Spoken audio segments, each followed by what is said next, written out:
Hi everybody, welcome back. So today we're actually going to start a fresh painting. I've prepped the canvas with our drawing all ready to go. And I also wanted to walk you through how I set up my station. So for this painting in particular, we have a limited set of colors and I've pre-planned every single tone. This doesn't happen all the time. Sometimes I like to take the colors to a party, let them talk to one another, and find the friends by the end of the night. But for today's painting, we've pre-planned all of our colors. So I've got my plan. I've also got my water jar ready and set up on top of a stack of pick a size paper towels. 3 or 4 sheets are good enough. So I set that on top. So I've got sort of like a platform that I can move my brush around. I've got my paints over here, and then I also have my paper palette. I really like using paper palettes because if I need more room, if I mix up a custom color, or if I just need to really thin the paint in a really quick way, it allows me enough space, but at the same time, I can also save that sheet, set it to the side, and grab it later on. If I run out of space on a glass palette, it's kind of a pain in the butt. I've also obviously got all the tools. We've got our super long brushes, as well as our shorter brushes. And some palette knives, just in case. The first thing I wanted to tell you about today is that when I draw on my canvases and prep them, I actually use watercolor pencil. The reason for that is I can actually brush away any lines that I don't want with water. And it doesn't mud up the paint, it won't mud up the canvas. If I use standard pencil, that gray graphite sort of gets into all these places, and it's really not helpful. So we're gonna continue to brush away some of those lines that we don't want, just using water. Those watercolor pencils really help to disappear when you want them to, and to blend in with your colors when you need them to. When I start my paintings, I like to start with the extremes. If I start with my darkest darks and my lightest lights, I can really start to see the piece come alive quickly. And it helps me make decisions along the way if I want to change a color, for example, that I pre-planned.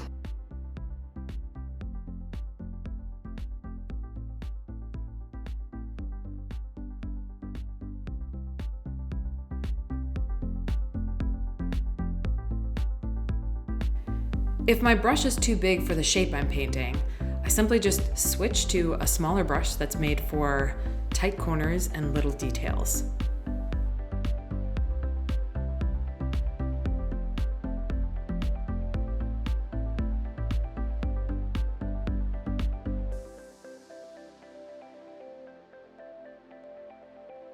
I don't try to be perfect with every space that I fill with paint, but I do try to cover as much of the shape as possible.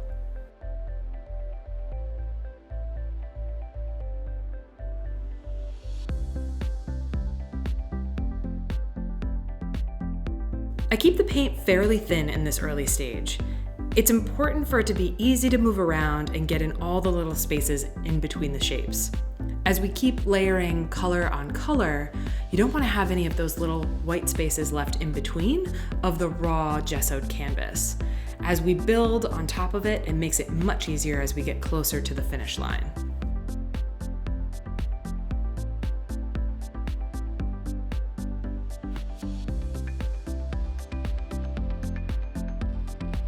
Don't be afraid to rotate your canvas as you're working on it. Sometimes turning it actually helps you see things that you wouldn't have otherwise if you left it right side up.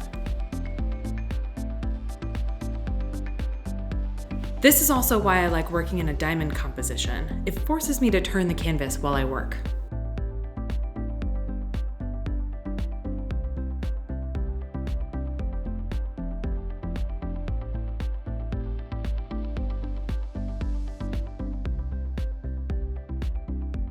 You'll often see me use my pinky to help balance and steady my hand as I pull the paintbrush down. Steady handwork starts with good leverage.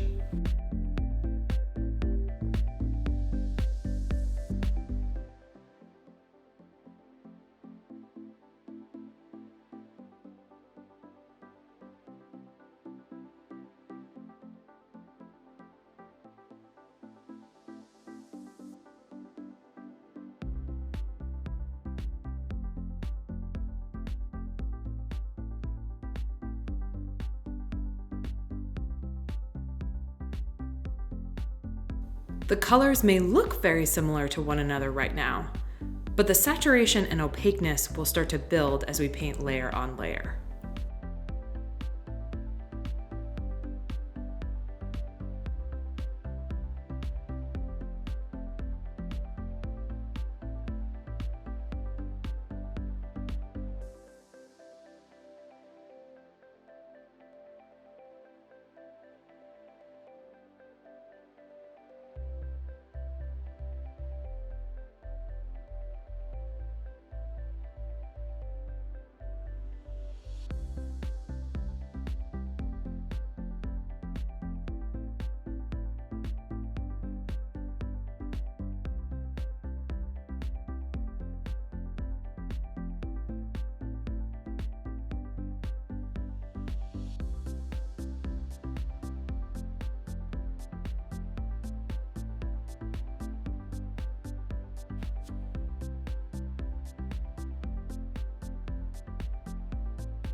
Okay, now let's move on to blocking in our lightest tones. I'm going to start with the smaller interior shapes first, because even though blocking in that background will feel super satisfying, I'll be forced to stop and wait for that paint to dry. I can't get to the smaller stuff below. So we do the lower, smaller areas first, and then get to reward ourselves by doing the big areas last.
My favorite part of making these paintings is carrying a small bead of paint on the top of my brush as I pull it across the surface. It's very meditative. This is also why I don't use tape in my work. I just really love painting right up to the line until the colors and shapes feel just right.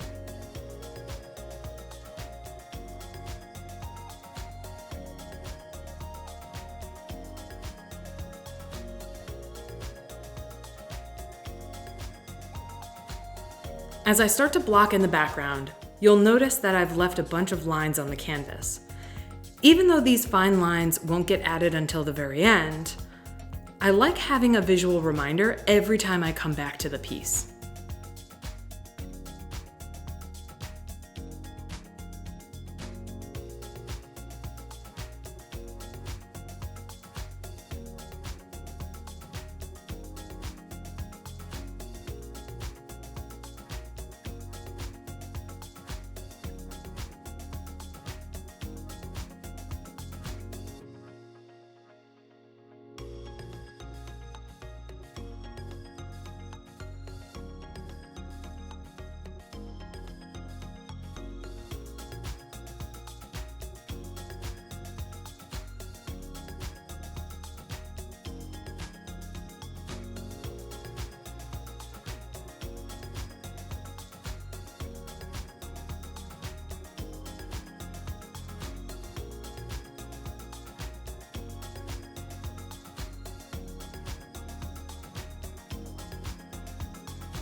Okay, that's a wrap. It's time to walk away and let the paint dry.